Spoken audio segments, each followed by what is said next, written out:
Morning বন্ধুরা, মৌসুমী লাইফস্টাইলে আরো একটি ব্লগে তোমাদের স্বাগত। আর আজ শুক্রবার, এখন সকালবেলা আমি সকাল সকাল রান্না বসিয়ে দিয়েছি।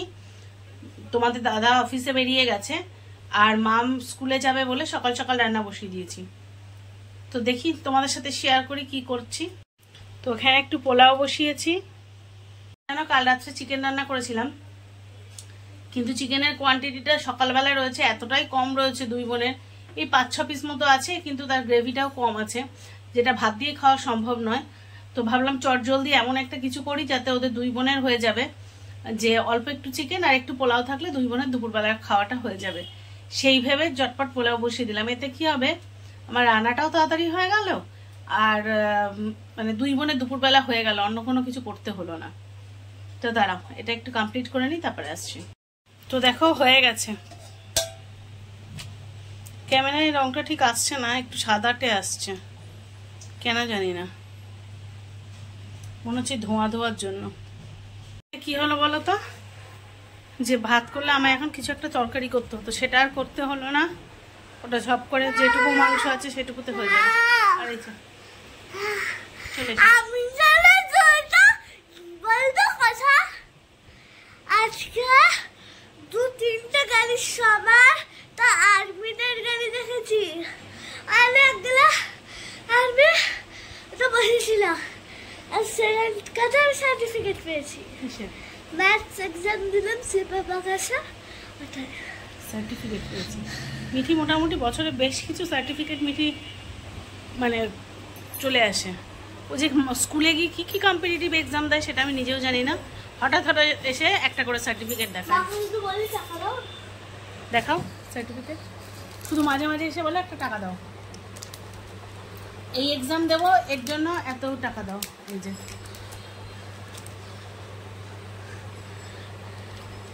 ও কি একটা অ্যারিথমেটিক জিনিয়াসের কোনো একটা, এটাকেও পেয়েছিল, গত বছরও পেয়েছিল। তো মাঝে মাঝে এসে বলবে এইটার জন্য এই ফর্ম ফিল আপ করবো, টাকা দাও। সরাও না, কথা বলি। বলে ও যে কবে মানে স্কুলে ফর্ম ফিল আপ করায়, কবে এক্সাম দেয় কিছুই টের পাই না, শুধু টাকাটা দেওয়ার সময় বুঝতে পারি যে এই ফিসটা দিতে হবে, সেটা পাঠিয়ে দিলাম। তারপর হঠাৎ হঠাৎ একদিন করে এসে একটা একটা করে সার্টিফিকেট এনে দেখায়। গত বছর না হলেও 8টা-10টা সার্টিফিকেট পেয়েছে, এবছর শুরু হলো। মানে ক্লাসে ওঠার পরে তো তারপরে তো সময় হবে শুরু, মানে পরীক্ষা দেবে, তারপরে মোটামুটি ক্লাস এপ্রিল, মে, জুন, জুলাই, মানে 4 মাস হয়ে গেছে। 4 মাসে বেশ 3-4টে এক্সাম দিয়েছে, এইবার সার্টিফিকেট আসা শুরু হলো। এখনও সময় আছে, পরপর সব বেরোবে। এছাড়াও তো হচ্ছে নভেম্বর ডিসেম্বরের দিকে অনেকগুলো এক্সাম হয়। চলো মামকে খেতে দিই, মাম স্কুলে বেরোবে, তারপর আবার আসছি। স্নান করে নিয়েছি, মিঠি তো এসে গেছে, তোমরা দেখেছো। স্নান করার আগে মিঠিকে খেতে দিলাম, তার আগে প্রথমে মিঠিকে স্নান করালাম, তারপর ওকে খেতে দিয়ে আমি স্নানে গেলাম। এগুলো সব ধোয়াধুয়ি করে নিয়েছি, জামা কাপড়। এবার ছাদে যাব, এগুলো মেলবো। চলো যেতে যেতে কথা বলি। মেলবো, মেলে পুজো করব। সবচেয়ে টেনশন হচ্ছে ওঠাটা। আমি সহজে সিঁড়ি দিয়ে উপরে উঠছি না, কিন্তু কিছু করার নেই। স্নান করে এগুলো মেলে দিই। রোজকার জামা কাপড়গুলো তো একটু না ধুলে হয় না বলো। তো করে পুজোটা করে তারপরে নিচে নামবো। এখন 1:30টা বাজে, বেশ বেলা হয়ে গেছে, কিন্তু কি বলতো, এই পা নিয়ে না দৌড়ে দৌড়ে কাজ করতে পারছি না। চলো উঠে নি আগে, তারপরে আসছি আবার। নমো ভগবতে বাসুদেবায় নমঃ।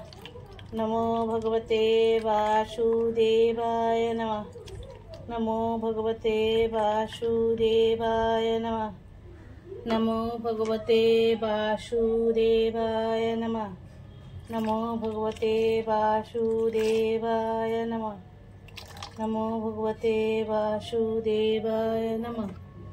নমো ভগবতে বাসুদেবায় নমঃ।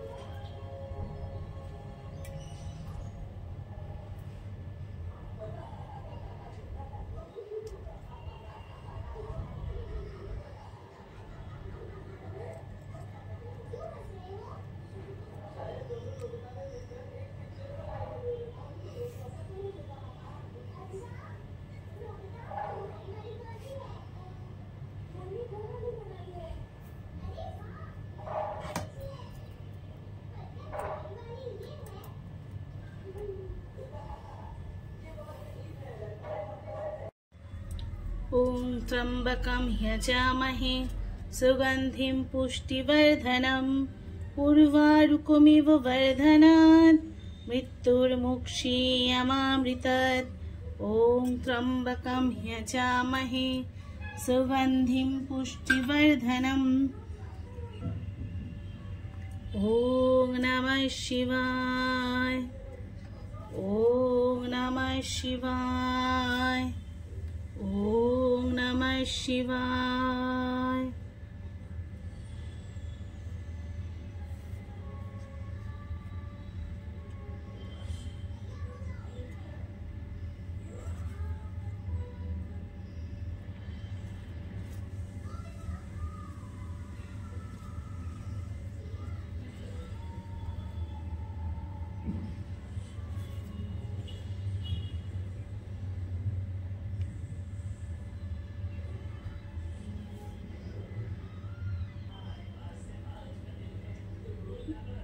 जय माता जय माता जय माता।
করা হয়ে গেছে, এবারে বসেছি তোমাদের দেখাই।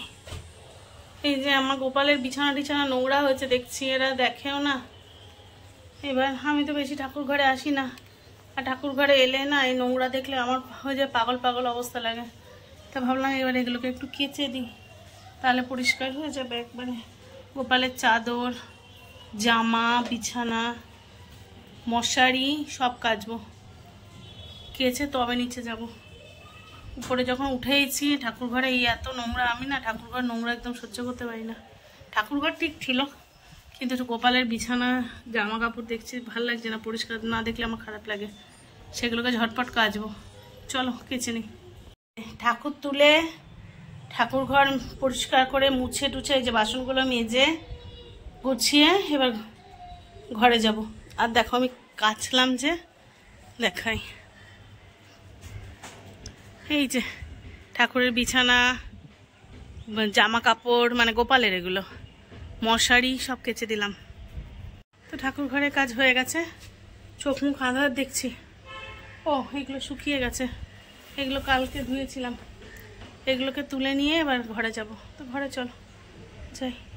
এসেছি রাত্রে রান্না করতে, বিকালে আর আসা হয়নি। বিকালে ঘুম থেকে উঠলাম আর দাদা চলে এলো তাড়াতাড়ি। তারপর চাটা করলাম, চা খেলাম, একটু বসে কথা টথা বললাম। তারপর এবার রাত্রে রান্না না করলে হবে না, কারণ কালকে ডায়ালিসিস আছে। কাল তো শনিবার। ডায়ালিসিস শুধু না, ডায়ালিসিস দিয়ে ডাক্তার দেখাবো, তারপর ভ্যাকসিন নেবো, তবে আসবো। সেজন্য রাত্রে রান্নাটা তো করে রাখতেই হবে।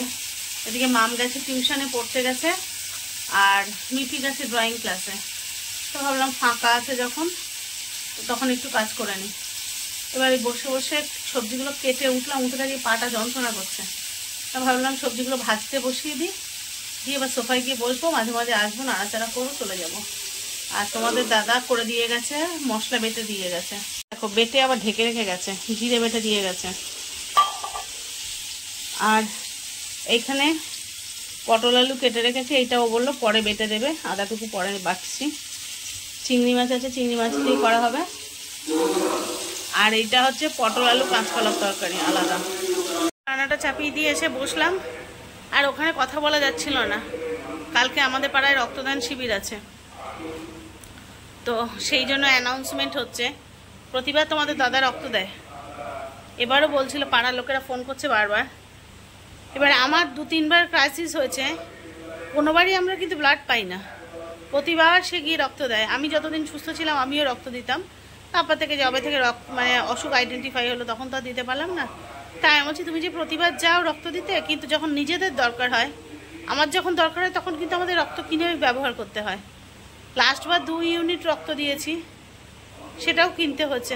ভাবলাম দামটা বলবো, কিন্তু না, এবং বেশ চড়া দামেই কিনতে হয়েছে, অনেক দাম দিয়ে কিনতে হয়েছে।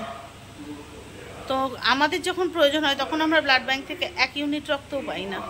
এটাই খারাপ লাগে যে ব্লাড দিচ্ছি, অথচ যখন নিজেদের প্রয়োজন হয় তখন আমরা চড়া দামে কিন্তু কিনছি। হয়তো অনেকেই পায়, কিন্তু আমাদের ক্ষেত্রে আমরা পাইনি। দুবার ব্লাড দেওয়া হলো, দুবারের কোনোবারই পাইনি।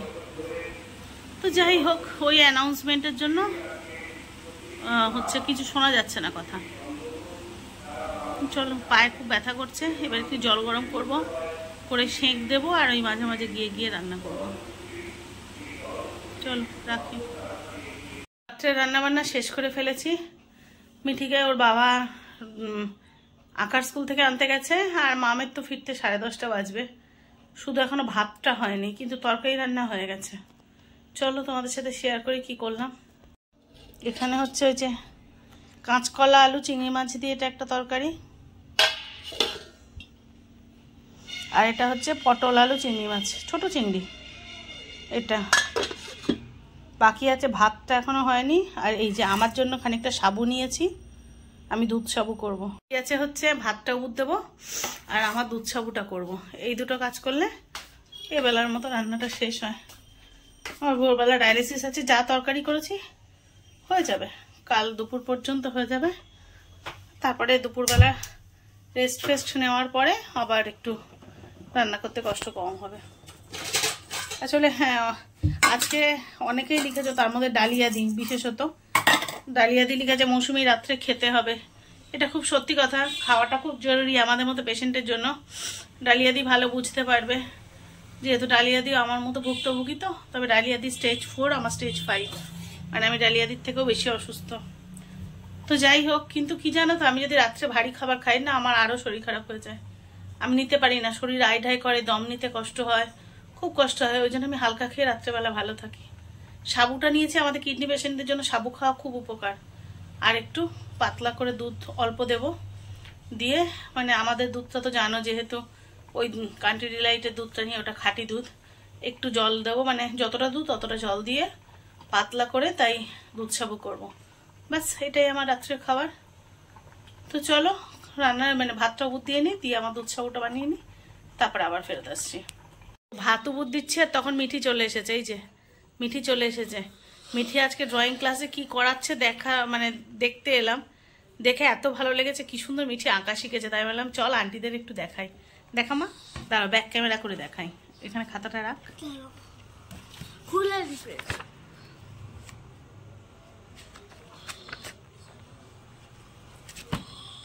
খুব সুন্দর মিঠি আঁকা শিখেছে। ওর কালার কনসেপ্টগুলো এত সুন্দর এসে গেছে। ও কিন্তু 1 বছরও পুরো হয়নি এখন আঁকা শিখছে, মনে হয় 8-9 মাস। মানে মিঠি যেটা করে সেটা ভীষণ পারফেক্ট করার চেষ্টা করে। এটা করেছি দেখো, আর একটা ড্রয়িং করলি, সেটা দেখা। এইটা একটা, এটা জুম দেখা যাচ্ছে, বোঝা যাচ্ছে। দাঁড়া, এইভাবে দিলে মনে হয় বেশি ভালো বোঝা যাবে। এইভাবে দে ওইটা।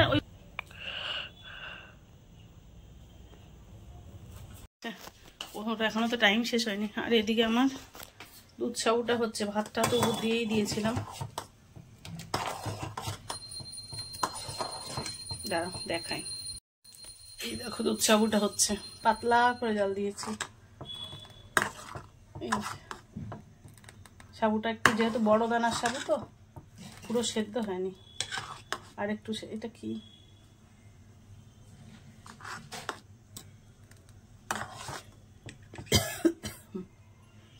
ভাত উবুদ দেওয়া হয়ে গেছে। গেল, আমাদের রাত্রে রান্না বান্না শেষ। এবার খেয়ে দিয়ে শুয়ে পড়ার পালা, কারণ কাল যেহেতু ডায়ালিসিস আছে, আবার ভোরবেলা 4:30 পৌনে 5টার মধ্যে উঠতে হবে। কালকে পৌনে 5টায় উঠলেই হবে, কাল যেহেতু শনিবার মিঠি স্কুল নেই, মিঠি স্কুল থেকে 4:30টায় উঠতে হয়। তো খেয়ে দিয়ে এবার শুয়ে পড়বো। তবে ভিডিওটা আজকে এখানেই শেষ করি। সবাই যে যেখানে আছো ভালো থেকো, সুস্থ থেকো। আর যদি ভিডিওটা একটু ভালো লেগে থাকে লাইক কমেন্ট শেয়ার করে পাশে থেকো। দেখা হচ্ছে নতুন ব্লগে, ততক্ষণের জন্য সবাইকে গুড বাই। শুভরাত্রি।